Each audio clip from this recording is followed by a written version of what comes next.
Hello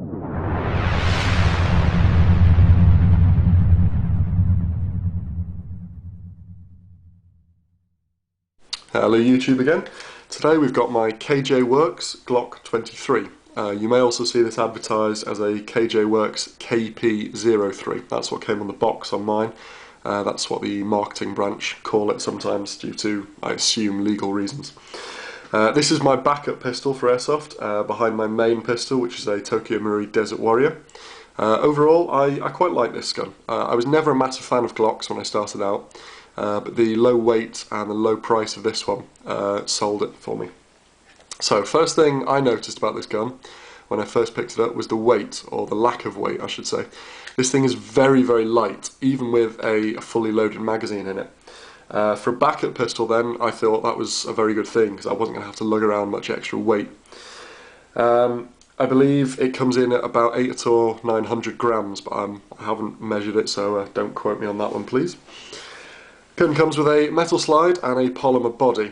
The polymer body, which takes up most of the gun, is partly due to the low weight. The outer barrel assembly, in there, that bit, the slide release, sights and magazine release are full metal. The trigger is plastic though. The polymer body has grooves on the back here, well, textured grooves. It's got ones on the back, on the side, and finger holes there. For me, I have quite big hands, so this gun isn't the most comfortable thing in the world. You can see my little finger is sliding off there. That's because the Glock 23 is a compact model, not the full size one. But for a backup pistol, comfort isn't exactly the main priority for me. This polymer body is OD green, which I much prefer over the black. I think it looks a lot cooler.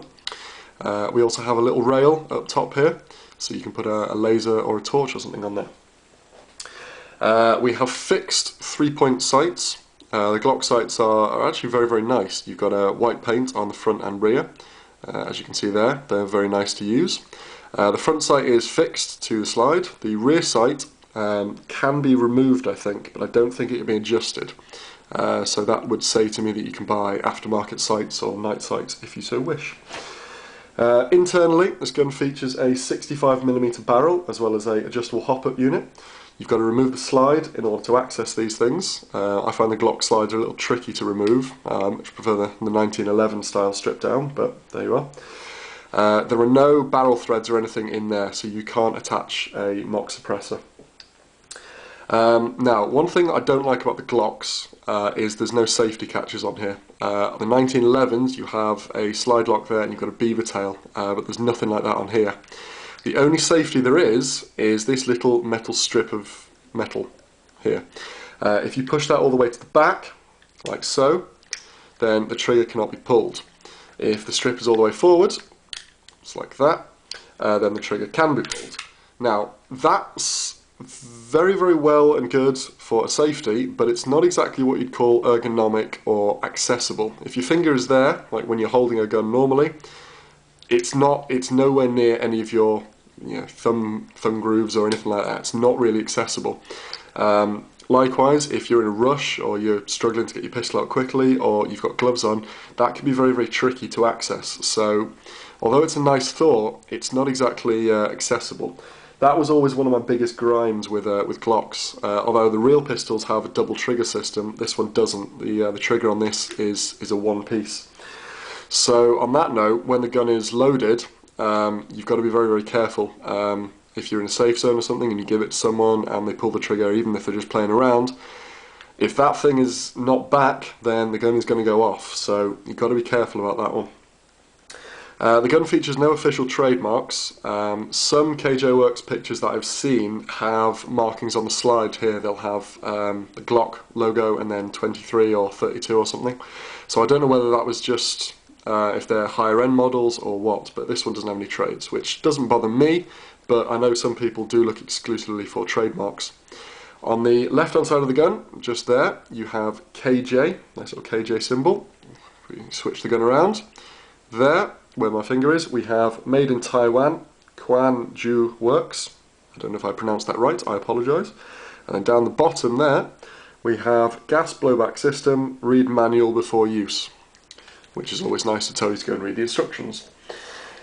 The magazines for these guns are almost all full metal. They're very nice magazines, very, very solid. There is a removable base plate there.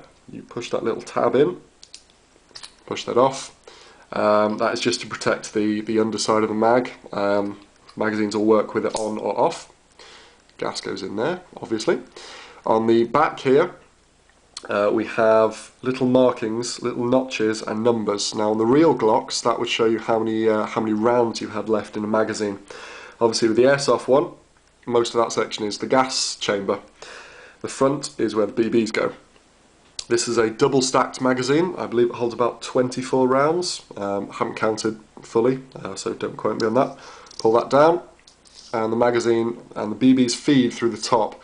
You can't really use a speed loader here unless it's got one of the attachments to the top, which is a little bit annoying, but it's not really a massive issue, to be honest.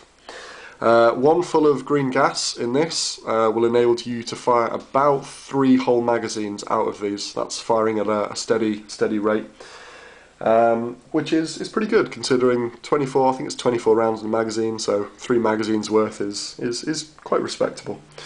The FPS of this gun is about 250, which is, I think, fine for a pistol. I mean, what more do you want? It's only a pistol.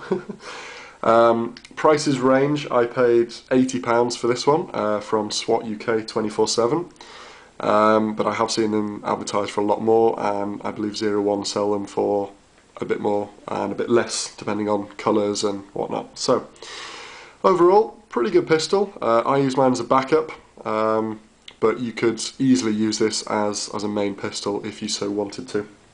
Thank you very much for watching. I hope I've helped. If you have any questions or anything, please put them in the comments below. I will endeavour to answer them in the best I can. And that's all. So thank you very much. Goodbye.